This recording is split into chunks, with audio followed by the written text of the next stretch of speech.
તો મિત્રો, રક્ષાબંધનનો પર્વ આવી રહ્યો છે। આજે આપણે તેમની પૌરાણિક કથા વિશે જાણીશું। રક્ષાબંધનનો પર્વ એટલે ભાઈ બહેનના અતૂટ પ્રેમનું બંધન। રક્ષાબંધનનો તહેવાર વર્ષોથી ઉજવવામાં આવે છે। આ તહેવારમાં બહેન ભાઈના હાથે રાખડી બાંધીને તેની રક્ષાની કામના કરે છે। હિન્દુ ધર્મમાં આ તહેવારનું વિશેષ મહત્વ માનવામાં આવે છે। એક પૌરાણિક કથા અનુસાર પાંડવોએ રાજસૂય યજ્ઞ માટે શ્રી કૃષ્ણને આમંત્રણ આપ્યું હતું। તેમના અતિથિઓમાંના શ્રી કૃષ્ણના પિતરાઈ ભાઈ શિશુપાલ પણ ત્યાં સભામાં હાજર હતા।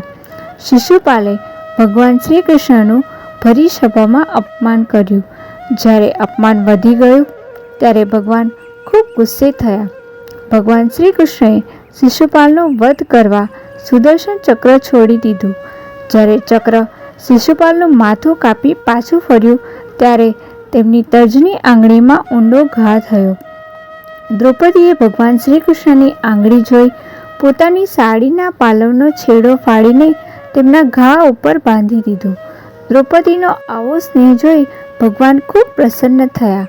તેમણે વચન આપ્યું કે દરેક પરિસ્થિતિમાં તેમની સાથે રહેશે અને તેમની રક્ષા કરશે।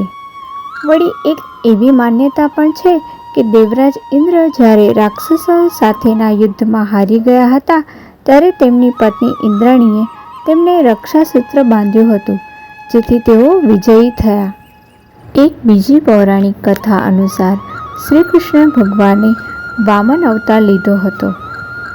અસુરોના રાજા બલિ પાસેથી ભગવાન વામને 3 પગની જમીન દાનમાં માંગી હતી। આ માટે રાજા બલિ સંમત થયા। જ્યારે ભગવાન વામને પહેલા જ પગલે જમીન માપી લીધી અને બીજા પગલે આકાશ, ત્યારે જ રાજા બલિ સમજી ગયા કે આ નક્કી ભગવાન વિષ્ણુ જ છે। રાજા બલિએ ભગવાનને પ્રણામ કર્યા અને ત્યારબાદ રાજા બલિએ પોતાનું મસ્તક આગળનું પગલું ભરવા સોંપી દીધું અને ભગવાન ખૂબ પ્રસન્ન થયા।